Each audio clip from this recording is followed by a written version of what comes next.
What's going on? My name is Aiden. You're watching CLUBBMOTO. Today we're going to be doing a little how-to video, how to load a motorcycle onto a trailer, because we're going to take the Dyna into the shop. My instructor said that he could set me up with some guys that have already been through the electrical portion of the program, and maybe we can diagnose the starting issue. So it's just going to be a simple how-to video, how to load the bike into a trailer, and my girlfriend here, Nessa, is going to help me stabilize it and everything like that. So let's get started. Two ratchet straps. I got some for my dad's. Yeah. You don't need these then? No, that's alright. Thanks, baby. Alright, so step one is going to be, we're just going to wheel the bike up here, put the front wheel in the chock, and then Ness is going to sit on it and stabilize it while I ratchet it down.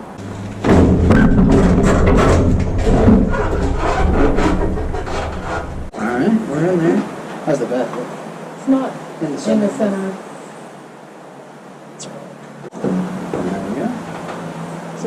That's the brake, yeah. Oh! Look at you. Good job, dude.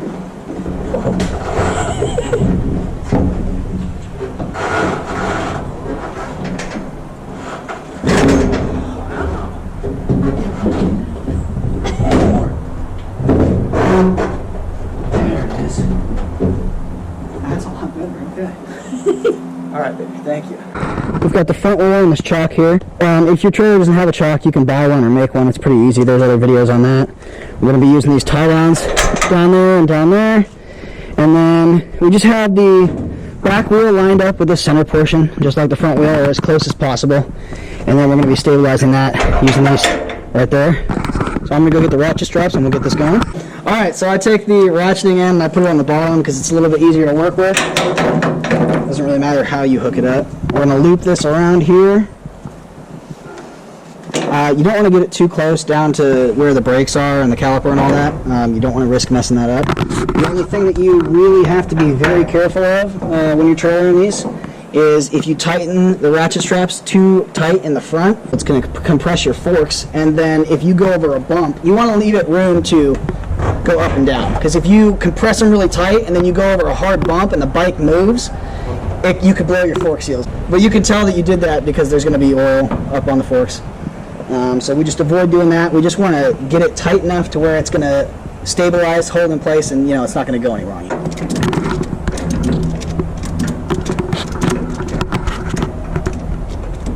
Probably the worst camera person. My arm's all shaky.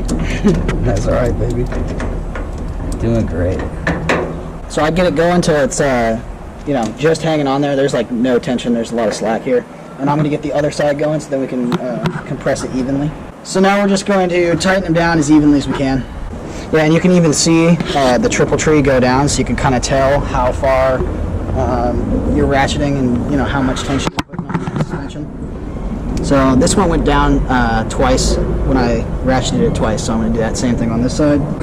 If you can't tell, the person on the bike can tell. Nice. Good move. Thanks, baby. We're going to move on to the back now. So what you do for the back, what I do for the back, yeah, we're going to hook it up to one side, get our other hook, probably need some slack. So what we're going to do is take this end, get it pretty low so that you're not like pulling out on the tire. You just want it to be basically on the ground, as close to the ground as possible.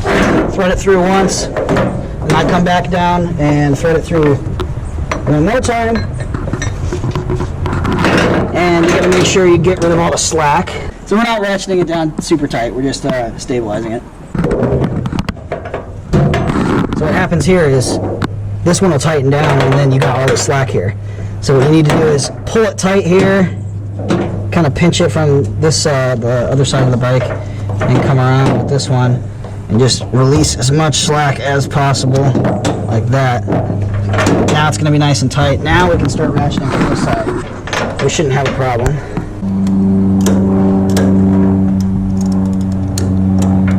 Alright, and that's going to keep your rear end from sliding back and forth while you're trailering.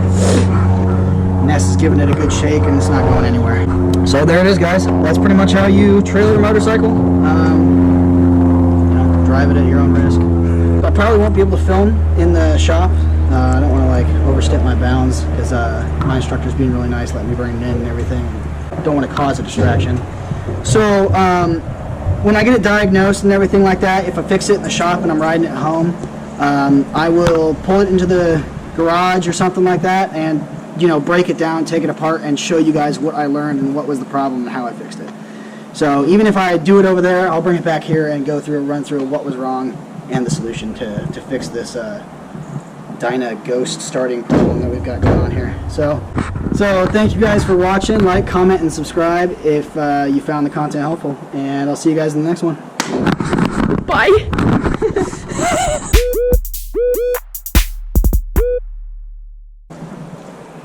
You're in it. You're fine. Oh, I am? Yeah. Oh, okay. All right, so there's a few different... What else I guess? That'd be a perfect blooper.